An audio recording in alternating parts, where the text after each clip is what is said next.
ओम शांति। आत्मा में टिक परमात्मा की याद में सुनते हैं 6-2-21 की मुरली में 4 सब्जेक्ट रूपी मक्खन। सार है मीठे बच्चे, तुम महावीर हो, तुम्हें माया के तूफानों से डरना नहीं है।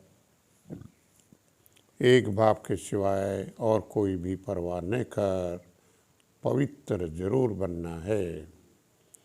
ज्ञान के सब्जेक्ट पर बाबा समझाते हैं कि बच्चों, श्रीमत पर चलकर पवित्र बनने की हिम्मत बनी रहे तो तुम बहुत उच्च पद पा सकते हो, बल्कि इसमें भी हंगामे हों, सितम सहन करने पड़े, किसी भी बात में डरना नहीं। नथिंग न्यू, कुछ भी नया नहीं, पहले भी हुआ था। यह तो कल पहले माफिक होता है।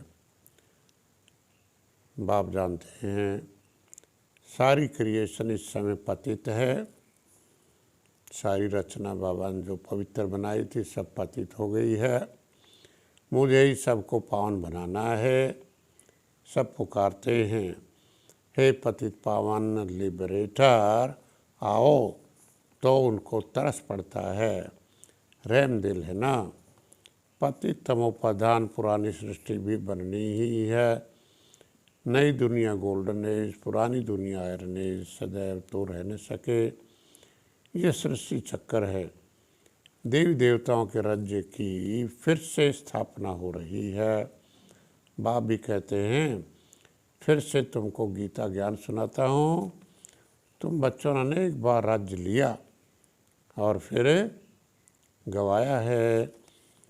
अब तुम त्रिकालदर्शी बन गए हो। भक्ति मार्ग की भी ड्रामा मनूंद है। दुनिया में यह थोड़े ही कोई जानते कि भगवान आया हुआ है। तुम्हारी बुद्धि का तालाब खुला है।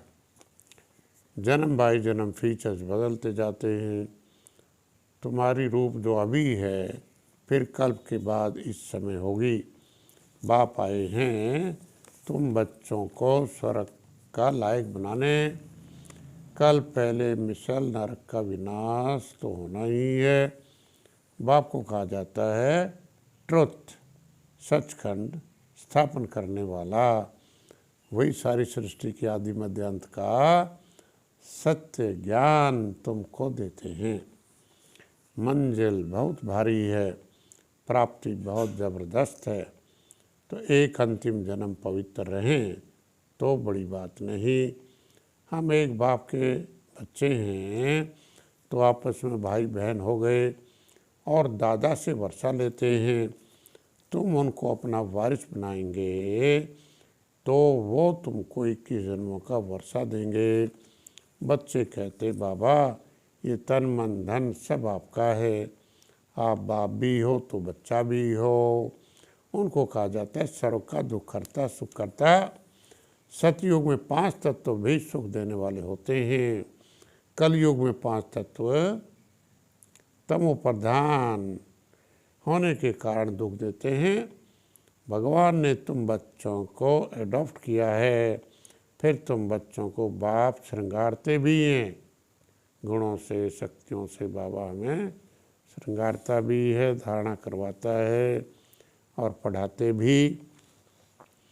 बाप विकारी प्रवृत्ति से निकाल निर्विकारी प्रवृत्ति सिखाते हैं, जिससे जीवन सदाकाल के लिए सुखी बनती है। योग के सब्जेक्ट पर देश सहित देह के सभी संबंधों को भूल एक बाप की याद रहे, तब पवित्र बनेंगे। स्वदर्शन चक्रधारी बन बाप से विष्णुपुरी का वर्षा लेने के लिए क्या करना पड़े? याद की यात्रा में रहो। याद से ही विकर्म विनाश हो, पवित्र बन उच्च पद पाएंगे। धारणा के सब्जेक्ट पर अब तुम बच्चों को बाप मिला है तो खुशी का पारा चढ़ना चाहिए। निश्चय बुद्धि ही विजंती, जिसको निश्चय है वह सतयुग में तो जाएंगे ही, इसलिए सदैव खुशी रहनी चाहिए। फॉलो फादर, महावीर महावीरनी बनना है, सिवाय एक के और कोई की परवाह नहीं करनी। सदा बाप समान बनने की हिम्मत रखनी है, बाप पर पूरा भारी जाना है, किसी भी बात में डरना नहीं, पवित्र जरूर बनना है। सेवा के सब्जेक्ट पर हर एक की नब्ज देखी जाती है, उसी अनुसार ही राय दी जाती है। वरदान के सब्जेक्ट पर बाबा कहते हैं, सेवा पर ही सदा रहें और कल्याण की दृष्टि से सेवा करने वाले विश्व परिवर्तक भाव। विश्व परिवर्तक व विश्व सेवाधारी आत्माओं का मुख्य लक्षण है अपने रहम और कल्याण की दृष्टि द्वारा विश्व को संपन्न व सुखी बनाना। जो है प्राप्त वस्तु है, ईश्वरीय सुख शांति और ज्ञान धन से, सर्व शक्तियों से सर्वात्माओं को भिखारी से अधिकारी बनाना। ऐसे सेवादारी अपना हर सेकेंड बोल और कर्म संबंध संपर्क सेवा में ही लगाते हैं। उनके देखने चलने खाने सब में सेवा समाई हुई रहती है। स्लोगन मान शान का त्याग कर अपने समय को वेद सेवा में सफल करना ही परोपकारी बनना है। मान शान का त्याग कर अपने समय को वेद सेवा में सफल करना ही परोपकारी बनना है। अच्छा, बाप दादा और सभी बच्चों को नमस्ते, धन्यवाद, ओम शांति।